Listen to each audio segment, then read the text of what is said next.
అదే సమయంలో 5 సంవత్సరాలు మా కార్యకర్తలు పడిన ఇబ్బందులు, చాలా మంది స్లీప్లెస్ నైట్స్,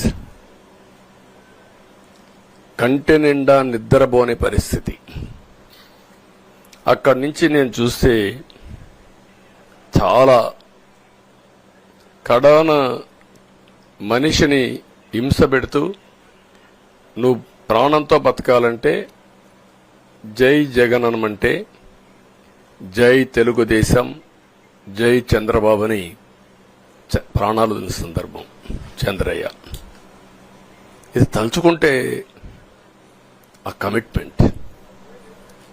కమిట్మెంటే, ఆ త్యాగాల ఫలితమే ఈరోజు ప్రజాస్వామ్యాన్ని కాపాడుకోగలిగాం. ఒక్క మా కార్యకర్తలకే కాదు, మీడియా 5 ఏళ్లు